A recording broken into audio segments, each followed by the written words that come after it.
Hello বন্ধুরা, আসসালামু আলাইকুম। সকলে কেমন আছেন? আশা করছি দেশ ও দেশের বাহিরে আমার সকল ভাই ও বোনেরা সবাই খুব খুব ভালো আছেন। আপনাদের দোয়া ও ভালোবাসায় আমরাও ভালো আছি, আলহামদুলিল্লাহ।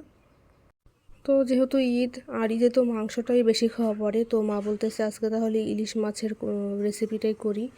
আর আমার মা ইলিশ মাছটা একটা পলি ব্যাগ রেখে একটা পলি ব্যাগের ভিতরে ইলিশ মাছটা পেঁচিয়ে তারপর আরেকটা পলি ব্যাগ নেয়, নিয়ে সেটাও পেঁচিয়ে তারপরে যে সুতাগুলো আছে, কাটুন সুতাগুলো, সেই সুতা দিয়ে পেঁচিয়ে পেঁচিয়ে মাছটাকে একদম র্যাপিং করে ডিপ ফ্রিজে রেখে দিয়েছিল। তো মাশাল্লাহ, মাছের যে স্বাদ, ফ্লেভার সকল কিছুই ঠিক ছিল। আর অনেকে বলে ইলিশ মাছ অনেক ভালো, অনেক স্বাদ, কিন্তু আমি জানি না আমি কোন মানুষ। আমার কাছে যে ইলিশ মাছ খুব ফেভারিট তেমন কোনো কিছু না। খাবো, বলবো না যে খেতে পারি না, খাবো, কিন্তু সেরকম যে একটা পছন্দ বা ইলিশ মাছের গন্ধে পেট পুড়ে ভাত খাবো ওরকম কোনো কিছুই না। তো যাই হোক, সবই খাই আল্লাহর রহমতে, পছন্দ আর অপছন্দ কম আর বেশি সবই খাই।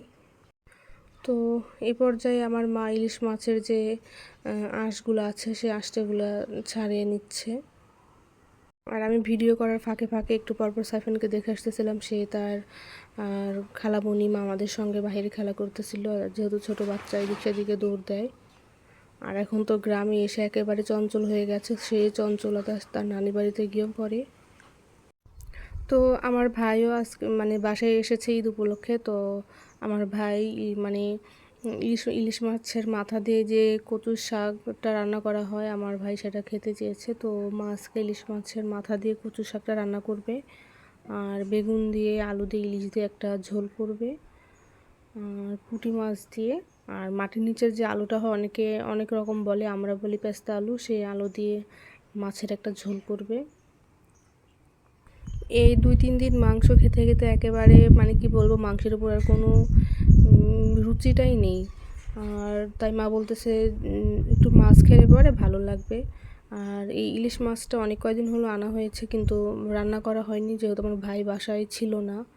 আর সে কচু শাক খেতে চেয়েছে, আর মায়ের কাছে ছেলে হোক মেয়ে হোক, যে যাই আবদার আবদার করুক না কেন, সেটা না পূরণ করা পর্যন্ত যে কোনো বাবা মাই হোক তাদের ভালো লাগে না। তো আমার মা বলতেছিল আমার ছোট ভাই আসলে পরে, আর আগে আমার ভাই কচু কি জিনিস এসব একেবারে খেত না। তো মাশাল্লাহ, আলহামদুলিল্লাহ, ইদানিং সে পুষ্টি জাতীয় খাবার খেতে চায়। আগে তো সে অতিমাত্রায় যে মশলা, ঝাল মশলা, মাছের থেকে মাংসটা বেশি খেত, বিশেষ করে গরুর মাংস। আর এখন সে সবজি সকল কিছুই খায়।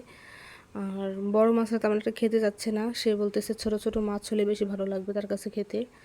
তো এগুলো ইলিশ মাছের পিসগুলো আমার মা কেটে কেটে নিয়েছে। আর অনেকে ইলিশ মাছের পিসগুলো অনেক পাতলা পাতলা করে, কিন্তু আমার মা তা করেনি, মোটামুটি একটু মোটা করেছে। বলতেছে যে চিকন করে খাওয়ার থেকে একটু মোটা করে, যতটুকু সাইজে দরকার ততটুকু করে খাওয়াটাই ভালো।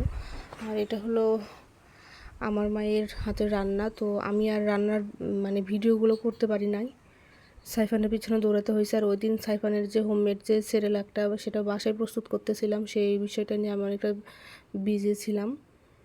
এখানে কচুর শাকটা মাশাল্লাহ এত পরিমাণে স্বাদ হয়েছে যা বলার বাহিরে।